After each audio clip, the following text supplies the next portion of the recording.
Hare Krishna.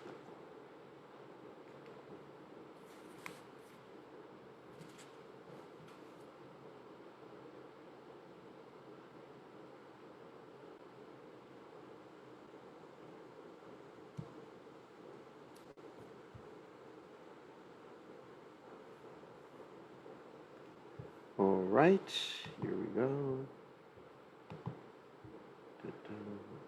Okay, start video.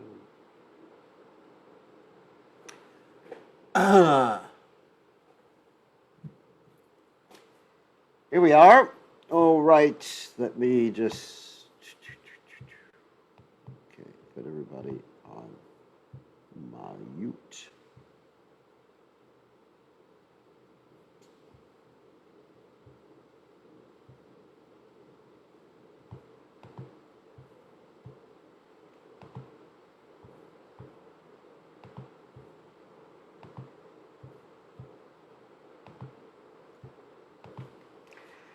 All right, thank you all for joining us.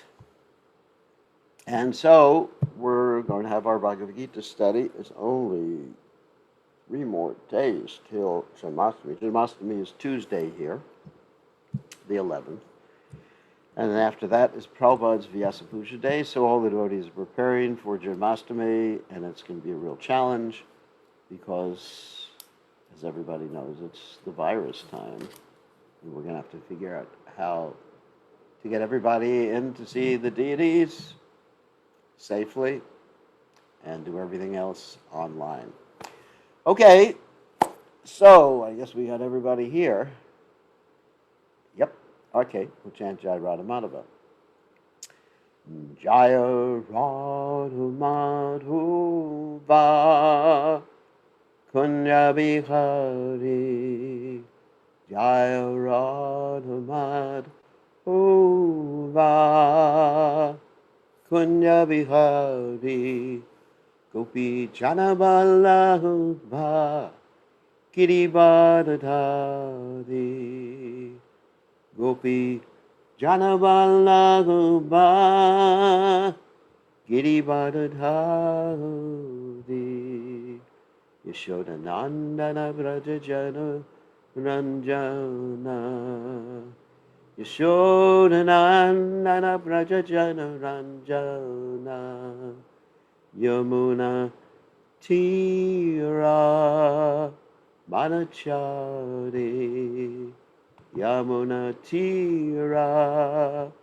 Manachari Jaya Radha Madhava Kunya Bihari Jaya Radha Madhava Kunya Bihari Gopi Jana Malabha Girivardhari Gopi Jana Malabha Girivardhari Yashodanandana Vrajajana Ranjana Yashodanandana Vrajajana Ranjana Yamuna Tira Manachari Yamuna Tira Manachari Jaya Radha Madhava Kunya Bihari Jaya Radha Madhava Kunya Bihari Jai Om Vishnupad Paramahansa Paravatikacharya or Sotela Satashi Shimad His Divine Grace Abhaya Chalananda Bhaktivedanta Goswami Srila Prabhupada Ki Jai ISKCON Founder Acharya Srila Prabhupada Ki Jai Nantagoti Vaishnav Vrinda Ki Jai Namacharya Srila Haridas Thakur Ki Jai Ram Say Kaho Shri Krishna Chaitanya Prabhu Nityananda Shri Dvaita Gadadha Shiva Sri Gaura Bhaktavinda Ki Jai Shri Shri Radhakrishna Gopinath Shyam Kund Radhakunda Giri Govardhan Ki Jai Vrindavanam Ki Jai Maturanam Ki Jai Jagannath Swami Ki Jai Yamunamai Ki Jai Shrimati Lasi Devi Ki Jai Samaveda Bhakta Vrinda Ki Jai Gaur Parivananda Hari Hari Hari Go. All glories the assembled devotees, all glories the assembled devotees. All glories to Shri Guru and Gauranga Srila Prabhupada Ki Jai Haribol. Nama Om Vishnu Padaya Krishna Prasaya Bhutale Srimati Bhaktivedanta Swami Namani Namaste Saraswati Devi Gauravani Pachani Nivashesha Sundravali Paschatya Deja Tarne So Om Ganat Timidanda Shah Gananjana Shalakaya Chakshur Meditam Jena Tasmai Shri Gurave Namaha. So I offer my respectful obeisances unto the lotus feet of my spiritual master, His Divine Grace, A.C. Bhaktivedanta Swami Prabhupada, who so kindly opened my eyes with a torchlight of knowledge while I was blinded in the darkness of ignorance. Srila Prabhupada Ki Jai. So, we'll go on to the Bhagavad Gita. We're on the 10th chapter of Bhagavad Gita, and we're on text, let's see, that's 38. Alrighty. Let's make this bigger so you can all see it. Hold on 1 second.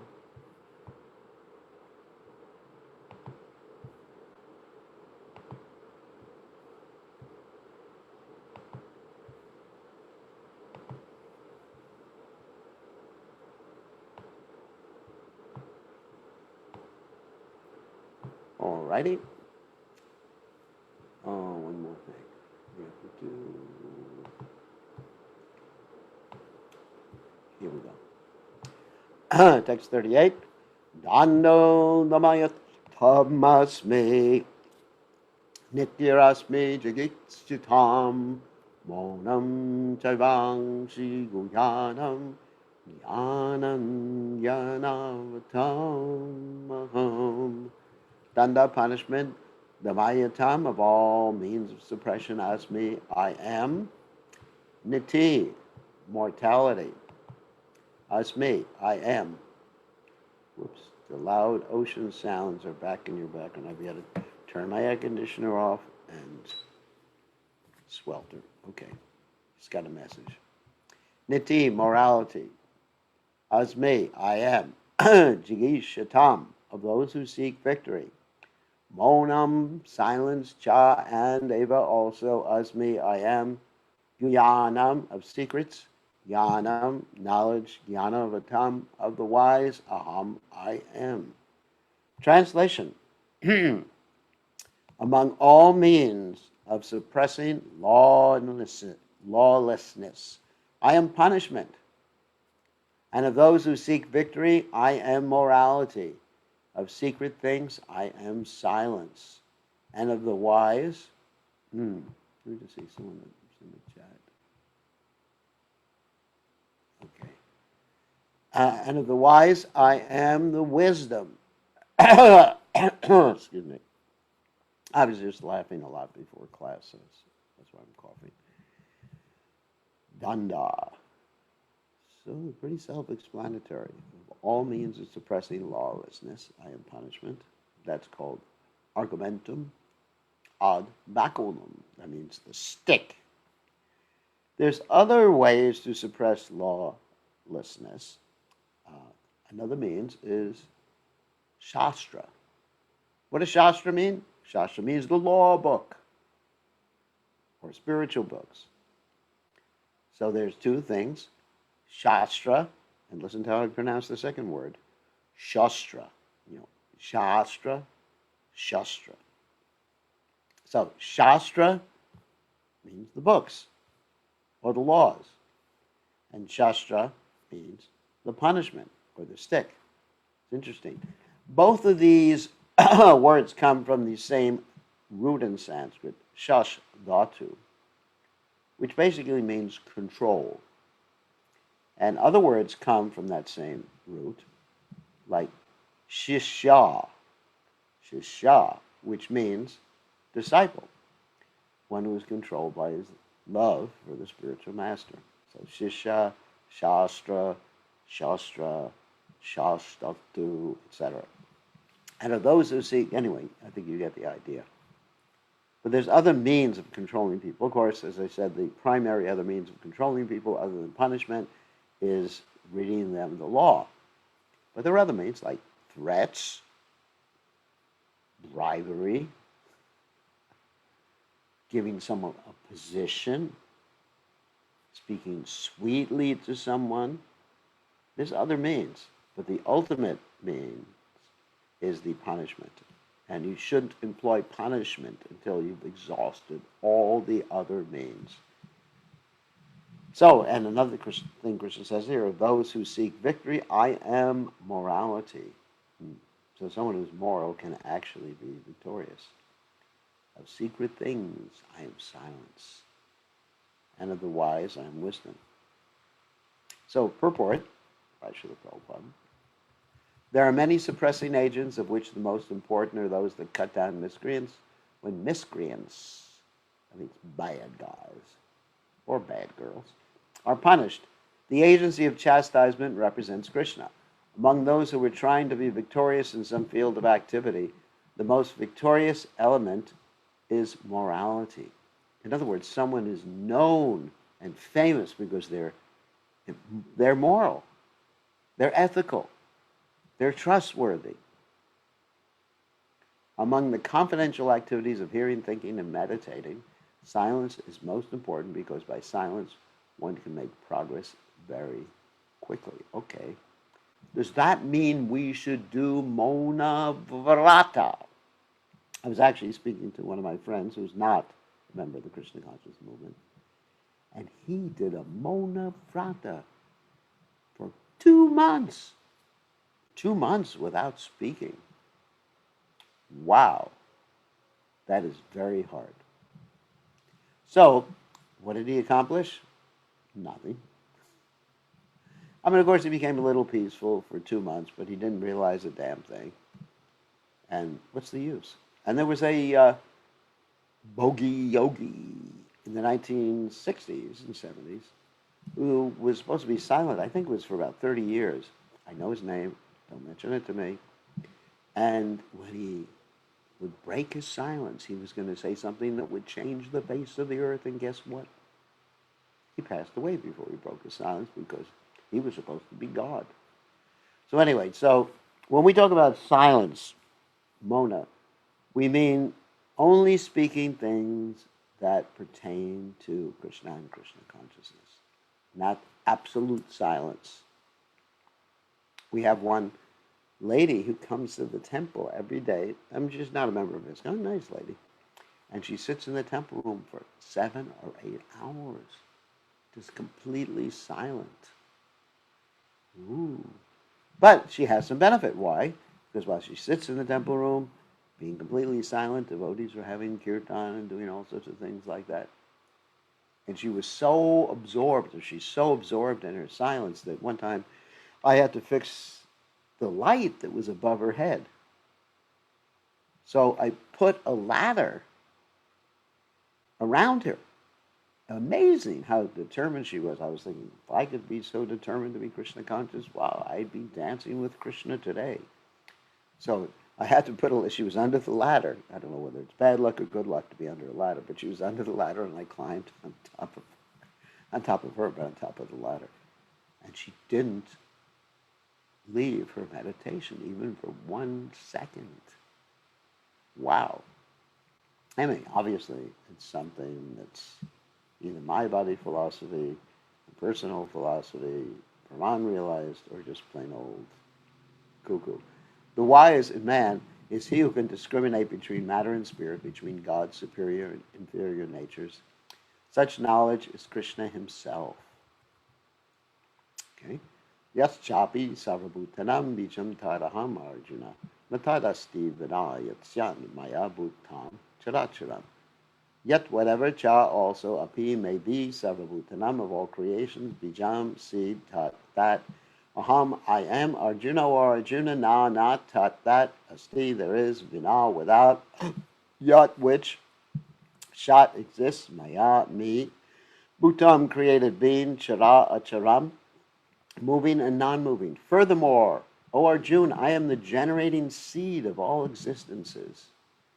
There is no being moving or non-moving that can exist without me. Remember, we talked about the Mahavishnu, the Garbhodakshay Vishnu, Kshirodakshay Vishnu, and how before the creation, all of us were within Krishna's body, the Mahavishnu's body, and when the creation was manifest, Krishna looked at the creation and boom, implanted us with his eyes, his glance, like X-ray vision, not exactly X-ray vision, but with his glance into the material energy and entered into every one of our hearts and reminded us what we were doing or thinking or feeling or desiring before.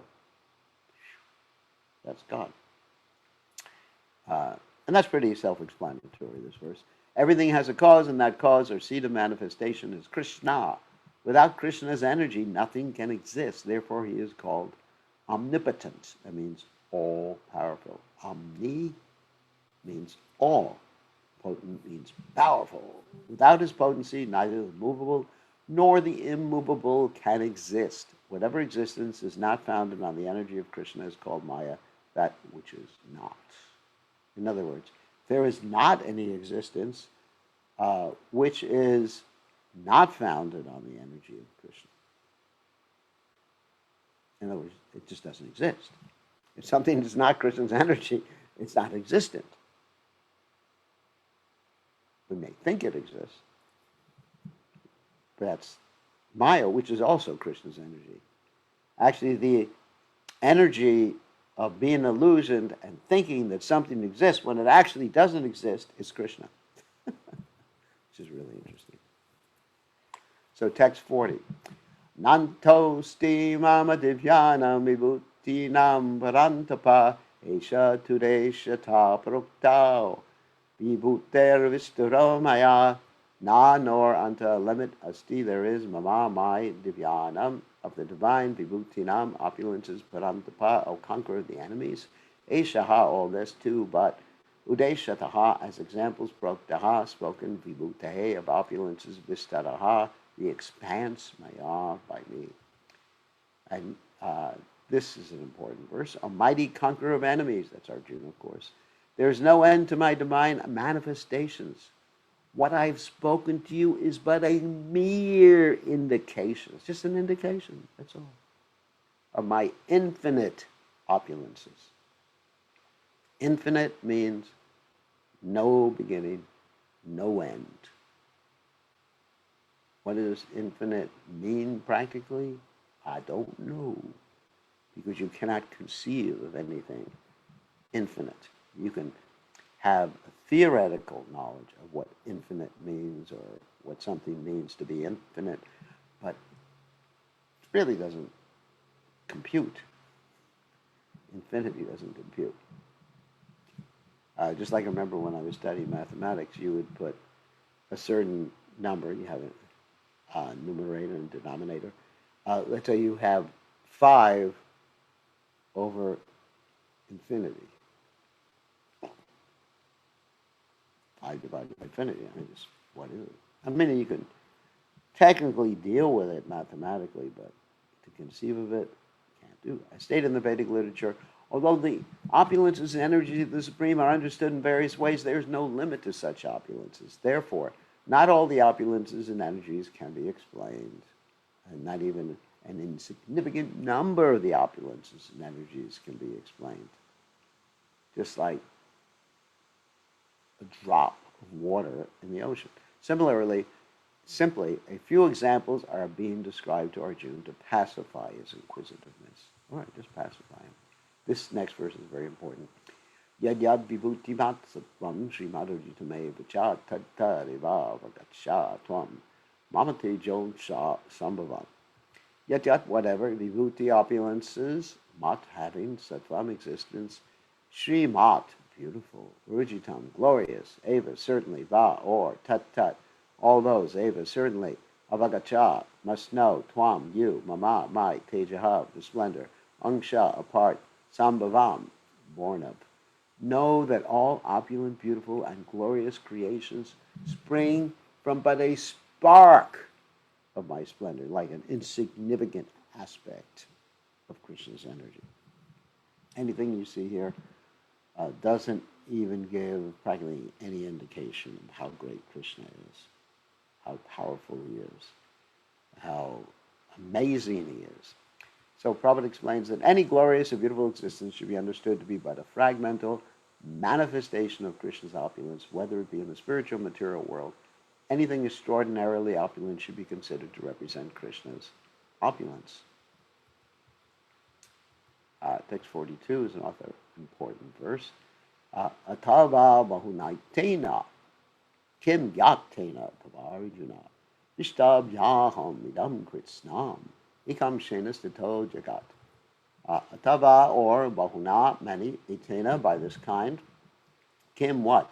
Yatena, by knowing tava your Arjuna or Arjuna vistabhya, pervading aham I, idam this kritsnam entire, eka by one, angshena part, stitaha, am situated jagat universe. But what need is there, Arjuna, for all this detailed knowledge?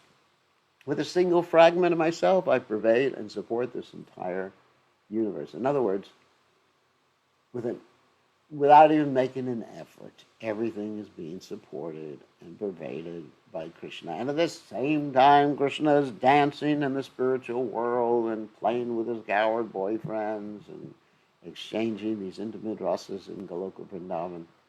In other words, Krishna doesn't even have to think about it. It just happens because of his desire. So this, in other words, everything you found explained here in this chapter is basically a very insignificant example of some of the great things in this world that point out that God is great, but in no way can compare to the greatness of God.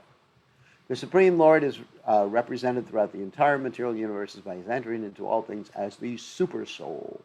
The Lord here tells Arjuna that there is no point in understanding how things exist in their separate opulence and grandeur.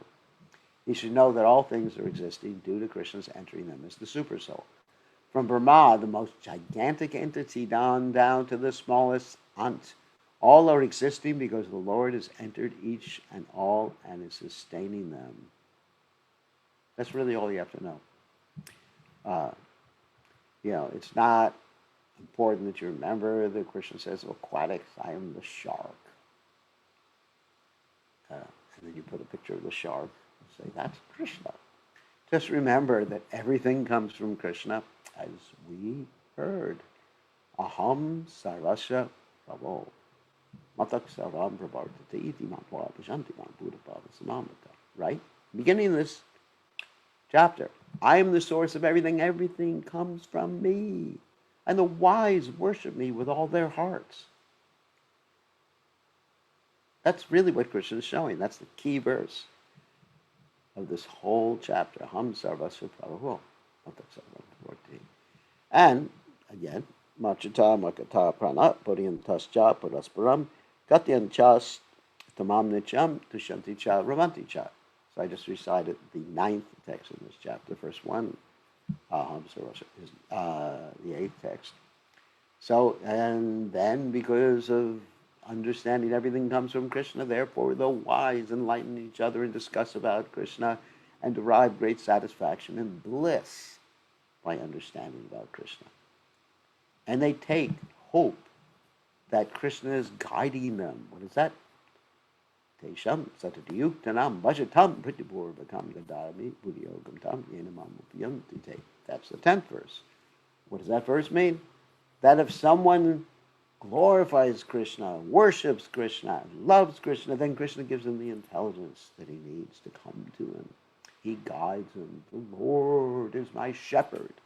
I shall not want. How about that one? That's from the Bible, of course. And then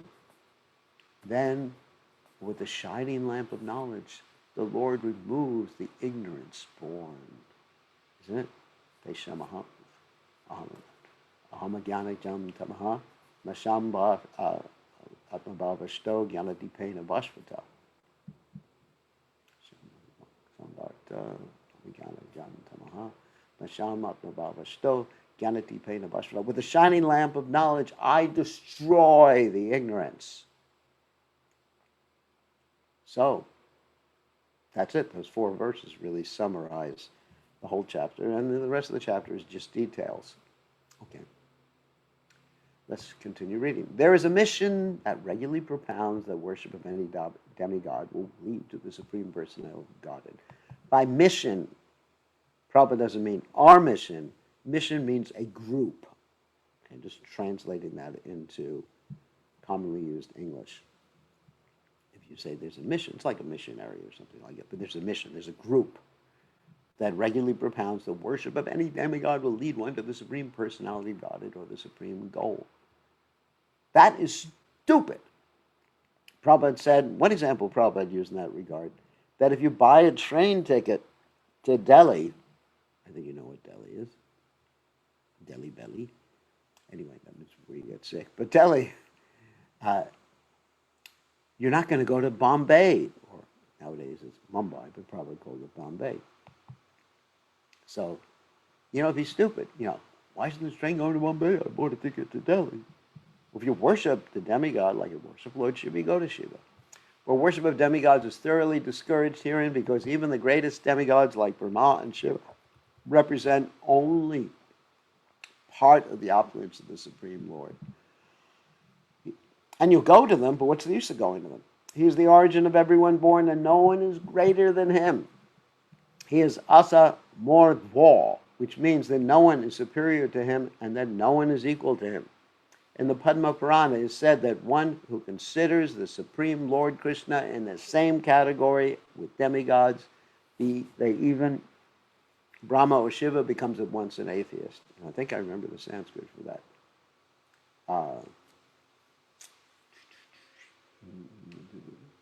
Brahma Rudra Adidayavata Samitvaina Viksheta Sapa Shandi Bhavetridam. Here it is. Yastu Narayanam Devam Brahma Rudra Adidayavata Samitvaina Viksheta Sapa Shandi Bhavetridam. One who considers Narayan, in this case Krishna is referred to as Narayan, to be equal with the demigods like, for example, Brahma and Shiva, which is what Prabhupada is paraphrasing this verse right here. He becomes a Pashandi. Pashandi means like an atheist or reject. And many times I have quoted that verse, and I have made quite a few enemies by quoting that verse. Because in the old days, I used to get invited to go to many different Hindu temples. And Hindu temples, they have the gods. One altar for Krishna, one altar for Shiva, another altar for Ganesh, Kartikeya, even Mahavir. You got something for everyone. So I would go to the temples and just quote this verse, that if you're equating anyone with Krishna, you're a Pashandi. And woo, those were fighting words, as they say. But it's what the Padma Purana says. Yastu Narayanam Devam Brahmarujadi Daivataha Samitvayanaiva Viksheta Sapashandi Bhavet Truram. One becomes a Pashandi if one thinks like that. If, however, one thoroughly studies the different descriptions of the opulences and expansions of Krishna's energy, then one can understand without a doubt the position of Lord Krishna and can fix his mind in the worship of Krishna without deviation. The Lord is all-pervading by the expansion of his partial representation of the Supersoul, who enters into everything that is. That's Shivadacha Vishnu. Pure devotees, therefore, concentrate their minds in Krishna consciousness and full devotional service. Out of love, that's what it means. Therefore, they are always situated in the transcendental position. Devotional service and worship of Krishna are very clearly indicated in this chapter in verses 8 through 11. That's exactly what we just quoted, 8 through 11. You know, Ham Sarvasra Prabhu, etc. Machita, Makata, Tesham Satayutanam, etc. Tesham, Evanu Kampartam. So those are the 4 verses. These are the nutshell verses of the whole Gita and of this chapter especially. 8, 9, 10, 11, and everyone should learn those verses. That is the way of pure devotional service. How one can attain the highest devotional perfection of association with the Supreme Personality of Godhead has been thoroughly explained in this chapter. Srila Baladev Vijabhushana, great Acharya and disciplic session from Krishna and from Vishwanath Chakrabarti Thakur, concludes his commentary on this chapter by saying, Yat Shakti Lesha Suryadya Bhavantyat Yugrate Jasaha Yadam Shena Jatam Vishwam Sa Krishna Dasamer Chate. From Lord Krishna's potent energy, even the powerful sun gets its power, and by Krishna's partial expansion, the whole world is maintained. Therefore, Lord Shri Krishna is worshipable. And he's beautiful too. And he's powerful, and he's renounced, and he's intelligent, all good qualities. So, thus end the Bhaktivedanta purports to the 10th chapter of the Srimad Bhagavad Gita in the matter of the opulence of the Absolute, which is also called Vibhuti Yoga. So that's the end of the 10th chapter. Now we go to the 11th chapter, the universal form.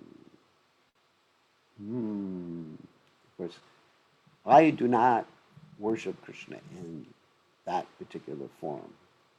It is not an attractive form for me, but it's something that Krishna shows to show that he's God. And we're going to read about this form, but Prabhupada sometimes would comment if someone says, I'm God, you should ask him, show your universal form. Ooh. Krishna has different universal forms. At different times, Krishna shows different universal forms. Universal form simply means that Krishna shows how he is everything, okay? And Krishna shows how he is everything in different ways. To Duryodhana, he showed something different. When he went to make peace between the Pandavas and Kurus, Duryodhana tried to capture him, and Krishna revealed a universal form, but it wasn't the same one displayed here. The universal form is not something that we meditate on. It's something we understand that establishes Krishna's divinity so that those who don't have faith can at least say, hey, he must be God. So this is explanation of the chapter, very short. Lord Krishna grants Arjuna divine vision and reveals his spectacular, unlimited form as the cosmic universe. Thus he conclusively establishes his divinity. So first there was philosophy in the last chapter about Krishna. You know, everything is great and wonderful, springs but from a spark of Krishna's splendor. And here there's a vision of what it means. You know, it's the vision. It's basically the vision of the 10th canto, a 10th chapter. 10th chapter is like the theoretical knowledge, and the 11th chapter is like by Arjuna, the realized knowledge. He sees it with his own eyes, because sometimes seeing is believing. So Krishna explains that his own all-beautiful human-like form is the original form of Godhead. One can perceive this form only by pure devotional service. So we're going to start. How about that? Alrighty. Arjuna vacha madanugrahaya paramam guyam apyatma samyatam Yatyayoktam vachastena mohoyam vigato mama. Arjuna vacha, Arjuna said, mat anugrahaya, just to show me favor, paramam, supreme, guyam, confidential subject, adhyatma, spiritual, sangitam, in the matter of yat, what, vaya, by you, uktam, said, vachaha, words, tena, by that, moha, illusion, ayam, this vigata, is removed, mama, my. Arjuna said, by hearing the instructions you have kindly given me about these most confidential spiritual subjects, my illusion has now been dispelled. So the illusion that Arjuna had, that he was a member of a particular family, that he shouldn't fight, gone, dispelled, because he's convinced that Krishna is God. So Prabhupada says, this chapter reveals Krishna as the cause of all causes. He is even the cause of the Mahavishnu from whom the material universes emanate. Krishna is not an incarnation. Actually, to be specific, he's not an expansion, would be a more precise term here.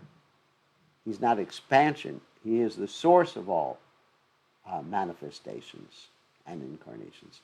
That has been completely explained in the last chapter, because the word incarnation basically means someone who comes down and manifests himself in this world. And Krishna certainly does come down and manifest himself in this world. So, like we would say that Krishna is the source of all incarnation, which is true. And Krishna is not an expansion of another form of God.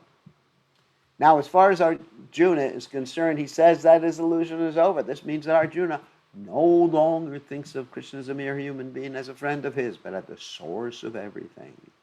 Arjuna is very enlightened and is glad that he has such a great friend as Krishna. But now he is thinking that although he may accept Krishna as the source of everything, others may not. So in order to establish Krishna's divinity for all, he is requesting Krishna in this chapter to show his universal form. So this is for our benefit. Actually, when one sees the universal form of Krishna, one becomes frightened like Arjuna. But Krishna is so kind that after showing it, he converts himself again into his own original form. Arjuna agrees to what Krishna has several times said. Krishna is speaking to him just for his benefit, so Arjuna acknowledges that all this is happening to him by Krishna's grace. He is now convinced that Krishna is the cause of all causes and is present in everyone's heart as the Supersoul. He's convinced about it. Now, just asking for our benefit. It's interesting, just like in the 1970s, there was one music star, and I will not mention his name because it's not pious, who actually had on his album cover the universal form, but he put his head there instead of Krishna's head on the universal form. And he died shortly thereafter. We did not do anything. Krishna did something. Bhavapyayaw hi bhutanam shrutta vishtarasho maya pratakkamala patvaksha mahatmyam api chavyayam. Bhava, appearance, apyayaw, disappearance, he certainly bhutanam. Of all living entities, Shrutau have been heard. Vistarakshaha, in detail, maya, by me, Tvataha, from you. Kamala patraksha, O lotus-eyed one. Mahatmyam, glories, api, also cha, and aviyam, inexhaustible. Oh, this is Arjuna speaking. O lotus-eyed one, I have heard from you in detail about the appearance and disappearance of every living entity. I've realized your inexhaustible glories. So, pretty self-explanatory. Inexhaustible means unlimited, eternal, infinite glories. Purport. Arjuna addresses Lord Krishna as lotus eyes. Krishna's eyes appear just like the petals of a lotus flower. In other words, they're shaped like lotus petals, and our eyes are shaped like little beady eyes, like marbles. So that's one of the signs of a great personality. The eyes are shaped like lotus eyes. Out of his joy, for Krishna has assured him in the previous chapter, Aham Kritsnasya Jagata Prabhava Pralayastada, I am the source of the appearance and disappearance of this entire material manifestation. Arjuna has heard of this from the Lord in detail. Arjuna further knows that in spite of his being the source of all appearances and disappearances, he is aloof from them. In other words, Krishna is aloof. He just enjoys in Vrindavan. As the Lord has said in the 9th chapter, he is all-pervading, yet he is not personally present everywhere. Remember? Maya tatam idam sarvam jagadav yaktamurtina matstani sarvabhutane naham teshvam vastata.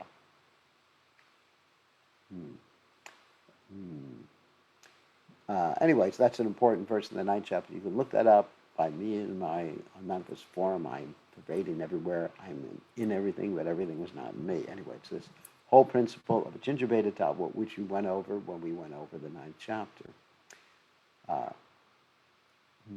Most confidential knowledge. That is the inconceivable opulence of Krishna, which Arjuna admits that he has thoroughly understood. So, evam etad yatata tvam atmanam parameshvara rashtum ichami te rupam aishvaram purushottama evam thus etat this yata as it is yata having spoken or have spoken tvam you atmanam yourself paramayishvara O Supreme Lord drashtum to see ichami I wish te your rupam form aishvaryam divine purusha uttama O best of personalities. O greatest of all personalities, O supreme form, although I see you here before me in your actual position, as you have described yourself, I wish to see how you've entered into this cosmic manifestation. I want to see that form of yours. He wants to see the universal form. Okay, that's his request. The Lord said that because he entered into the material universe by his personal representation, the cosmic manifestation has been made possible and is going on. Now, as far as Arjuna is concerned, he is inspired by the statements of Krishna, but in order to convince others in the future who may think that Krishna is an ordinary person, Arjuna desires to see him actually in his universal form, to see how he is acting from within the universe, although he is apart from it. Arjuna addresses the Lord as Purushottama. Addressing the Lord as Purushottama is also significant, since the Lord is the Supreme Personality of Godhead. He is present within Arjuna himself, therefore he knows the desire of Arjuna, and he can understand that Arjuna has no special desire to see him in his universal form, because, or for, Arjuna is completely satisfied to see him in his personal form of Krishna. But the Lord can understand also that Arjuna wants to see the universal form to convince others. Arjuna did not have any personal desire for confirmation. Krishna also understands that Arjuna wants to see the universal form to set a criterion, for in the future there would be so many impostors who would pose themselves as incarnations of God. And in the 1960s and 70s, Prabhupada said there is practically a God coming from India every week. And many of them had a little bit of mystic powers. I was listening to one devotee who was telling me that before he came to Krishna consciousness, he went to one of these bogus gods. And this bogus god touched him either on his forehead or his eyelids, and he fainted. He saw the light. Boogie Yogi, I've seen the light. Or you have people, oh my God, I don't know what you're talking about this. Anyway, you have people who claim to enlighten people by hugging them. Very popular. The people, therefore, should be careful. One who claims to be Krishna should be prepared to show his universal form to confirm his claim to the people. Yes, there's other ways you can confirm your claim. One is you have to be predicted in the Shastras. You have the other qualities. Not only showing your universal form, you have to be all-powerful. Lift Govardhan Hill with a pinky of your left hand. Or if you can't do that, at least lift your car with your pinky. That's all. I'm not even going to demand that you actually lift a whole hill. Lift a car with your pinky, and then I'll accept you as God. And don't use any mechanism to do it, just the pinky itself. So there's ways we can test to see if someone's God. Not some mystic tricks that someone has and we think automatically he must be God. If you can walk on water, he must be God. There's birds that walk on water. There's actually a bug that's water skis. Anyway, Manya say yada tat shakyam maya drashnamiti prabho yogeshvara tato me tvam darshi atmanam aviyam. Manya say, you think yadi if that shakyam is able maya by me drashtum to be seen iti das prabho O Lord yoga ishvara O Lord of all mystic power tata then may unto me tvam you darshya show atmanam yourself avyam eternal.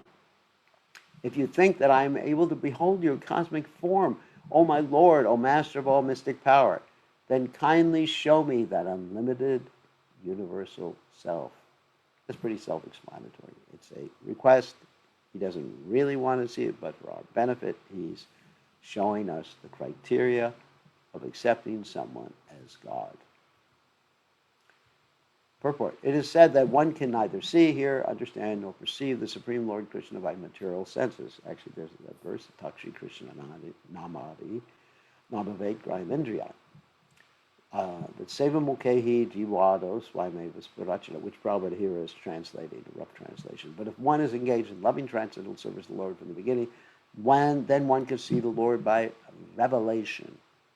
Every living entity is only a spiritual spark, therefore it is not possible to see or understand the Supreme Lord. Arjuna, as a devotee, does not depend on his speculative strength, that means his limited strength. Rather, he admits his limitations as a living entity and acknowledges Krishna's inestimable position. In other words, Arjuna is saying, if you think I'm qualified, by your mercy, you could show it to me. Arjuna could understand that for a living entity, it is not possible to understand the unlimited infinite. Exactly what I said before. If the infinite reveals himself, then it is possible to understand the nature of the infinite by the grace of the infinite. The word Yogeshvara is also very significant here because the Lord has inconceivable power. If he likes, he can reveal himself by his grace, although he is unlimited. Therefore, Arjuna, but even if he reveals himself, you won't know all the aspects of the unlimited because the unlimited is unlimited and we can't understand all the aspects of the unlimited. We can understand something about the Lord in truth, but not everything about the Lord in truth. Got it? Therefore, Arjuna pleads for the inconceivable grace of Krishna. He does not give Krishna orders.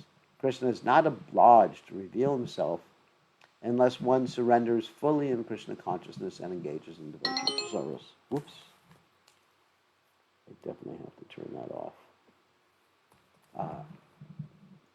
Krishna is not obliged to reveal himself unless one surrenders fully in Krishna consciousness and engages in devotional service. And if one surrenders fully and perfectly loves Krishna, Krishna is controlled by that person's bhakti or devotion. Then Krishna is obliged by love.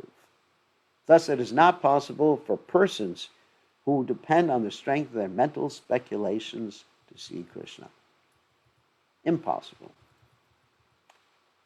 It's described in the Brahma Samhita that one can travel at the speed of the mind, which is far faster than the speed of light, far faster than any speed known to mankind. And even if he travels a practically unlimited amount of time, he will not reach the end of the universe. The speed of mind is faster than the speed of light. So, here we go.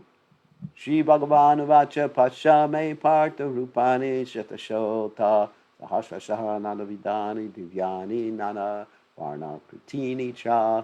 Shri Bhagavan Vacha, the Supreme Personality of God, had said, Pasha, just see, may, my, Partha, son of Prata, Rupani forms, Shatashaha, hundreds, Ata also, Sahasrasaha, thousands, Nana Vidani, variegated, Divyani, divine, Nana, variegated, Varna, colors, Akritini, forms, Cha also.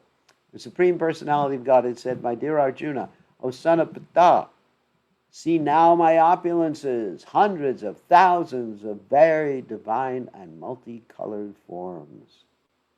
This is pretty self-explanatory. Okay, we'll finish this purport. Arjuna wanted to see Krishna in his universal form, which, although a transcendental form, is just manifested for the cosmic manifestation, and is therefore subject to the temporary time of this material nature, as a temporary manifestation. But because it's done by Krishna, it's transcendental and has a transcendental purpose. As the material nature is manifested and not manifested, similarly, this universal form of Krishna is manifested and non-manifested. In other words, it's not eternally there. It's a way of looking at the universe in terms of Krishna manifesting it. And as I mentioned before, there's varied ways. The Bhagavatam describes some universal forms. Duryodhana saw some universal forms. Arjuna is seeing a universal form. There's unlimited universal forms. It is not eternally situated in the spiritual sky like Krishna's other forms. As far as the devotee is concerned, he is not eager to see the universal form, but because Arjuna wanted to see Krishna in this way, Krishna reveals this form. This universal form is not possible to be seen by any ordinary man. Krishna must give one the power to see it. I just want to comment and we're going to take questions right now. I don't want to see the universal form. I want to see Krishna's form in Vrindavan, herding the cows and associating with his eternal associates like Mother Yashoda, Nanda Maharaj, and the gopis, and Srila Prabhupada. I have no interest in seeing the universal form, although if it came down to it and I had to just like scare the bejesus out of someone, I would ask Krishna to show it so that they would just like have a wake-up call. Okay, so hold on a second. I am going to unmute everybody. Whoops, give me a second. And you participants can unmute yourselves right now. Okay, who has a question? Gurudev. Uh-oh, it's Praneshwara. Yeah, my Yes, question is yes, Mr. silence Praneshwara. represent sacred? What's that? Or is silence represent to sacred?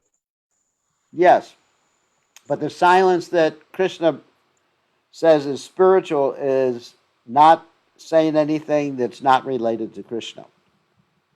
Not just like closing your mouth. Otherwise, we would engage in monavrata all the time.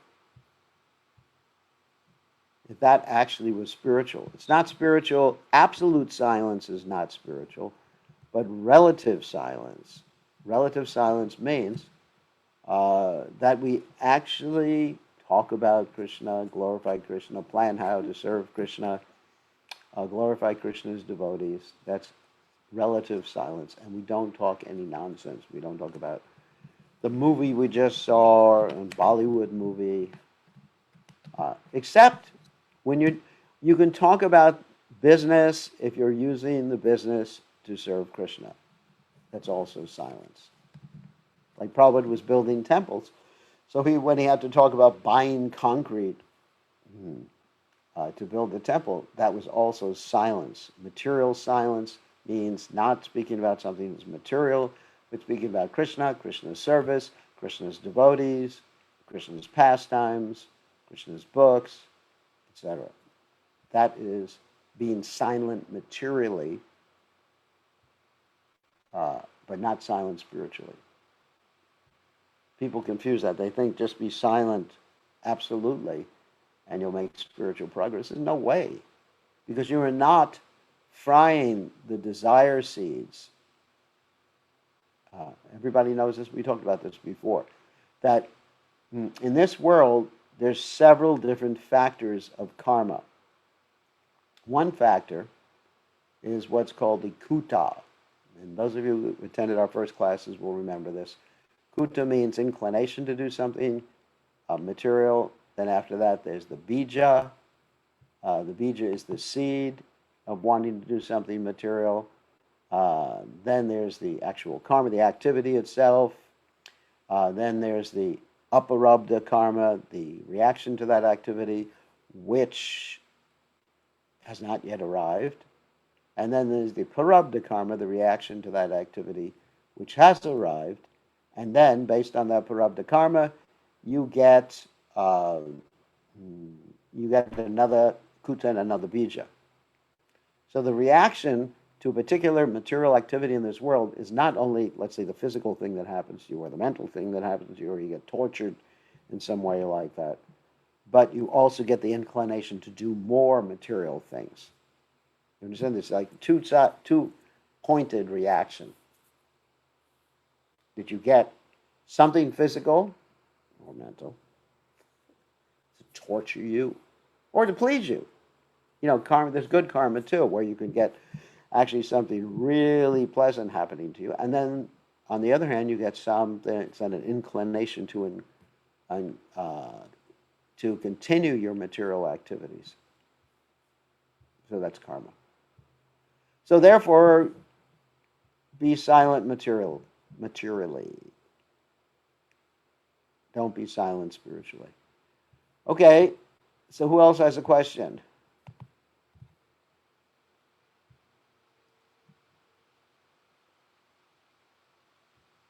No one else has a question. No one. Hey, it's amazing. Gurudev, Yeah.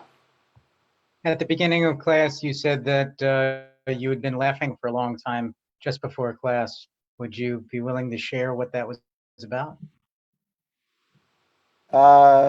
Not without the permission of the person who did something funny. Oh, okay. Is that, do I have your permission? Not you. It's not. It wouldn't be proper for me to do it. Yes? No. Shruti, say yes or no. Yes. Yes. Is that yes? No. Is that yes? Yes. Okay, yes. Okay. So what happened, it's actually, I have to tell you the story. I had to get her permission first. That sometimes the disciples take the word of the spiritual master like literally, and it's just amazing, just amazing. Like if you tell a disciple, for example, I need some money, so then the disciple will break into the bank. Not that this happened. The disciple will break into the bank and steal money. So in this case, one particular disciple has remained nameless to protect an innocent disciple. Had lost the key to a room. So, I just told her, I said, you got to go in the room. Whatever you have to do, go in the room. And, and I was thinking, all right, she'll stick something in the lock and just pry open the lock or something like that. So I should show a picture of it. I have it somewhere on the computer. So anyway, it's very embarrassing. So this is how she got into the room with an axe. So anyway, I was just let me just bring it back to normal here. Let's stop sharing. So you have to really be careful when dealing with disciples to be very specific with instructions you give disciples. So that Kshatriya. yeah, well, it's definitely following blindly the words of the spiritual master. Do what you have to do to get in. All right. And she was wailing away at the door with this big axe in it. So I thought it was humorous. I mean, a little expensive, but humorous also, because I would have just like pried open the lock or something to get in the door. But it's just something. Every day in the Krishna conscious movement, I see things and experience things that I've never experienced or seen before in this lifetime. And I thank Krishna for these experiences because it makes my life rather humorous.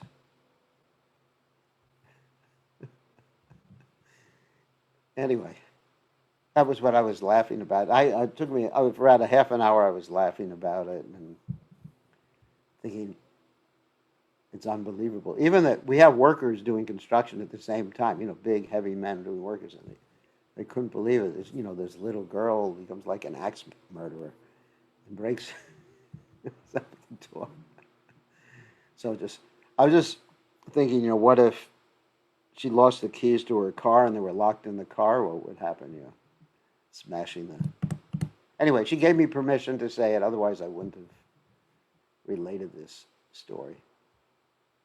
But, I can tell Gopal stories too, which I'm not going to tell. Go ahead, Gurudev. You want me to tell the one Unlimited about permission. you want me to tell the one about running out of gas? You already told that a couple days ago, but go ahead if you Yeah, want to but tell it again. I didn't attribute it to you. It was me. Yeah, the Gopal kept saying, "We have plenty of fuel, Gurudev. We have plenty of fuel. Don't worry."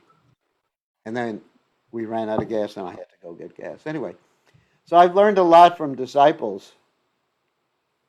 They're like, in the Bhagavatam, you have this whole portion of the story about an Avaduta Brahmin who observes different living entities. And he learns a lot by observing birds and mountains and all sorts of creatures like that. And so I'm learning a lot by my observation of this material world. Anyway, that's what I was laughing at. Because sometimes things are so crazy in this world that you can't really cry. It's just so shocking. You just have to laugh. So, next time someone locks themselves out of the house or a room, don't break the door with an axe. Gurudev, can you tell that?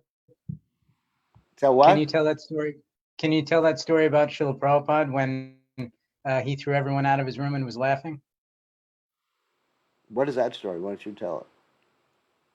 You told the story on the Vyasa-san not too long ago when Prabhupada was having one trouble after another, and he threw everyone out of the room. He said, "Everyone just get out." And then his servant, I think it was Shruti Kirti at the time, looked in through the keyhole, and so Prabhupada was rolling on the floor laughing. I didn't tell that story. Someone else told the story. I thought you told It that sounds story. good. It probably, yeah. I mean, just like I told the story about Tamal Krishnamars losing the keys to Prabhupada, to a thing that Prabhupada had other keys in and had other keys and had other keys. And Prabhupada said, when Tamal Krishnamars lost it, he said, call the GVC. And then Prabhupada had him tie the keys later on to his Brahmin thread. I did tell that story. Anyway, I mean, life is like that in the material world. There's all sorts of interesting things that happen. Interesting life. Okay, I think, any other questions? We have time for one more question.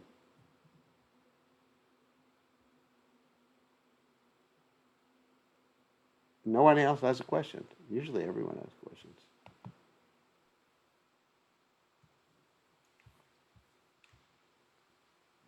Nobody has a question. Oh my God. Oh, Charna, okay, you can ask a question. I have a question. Uh, Oh, you put yourself on mute again.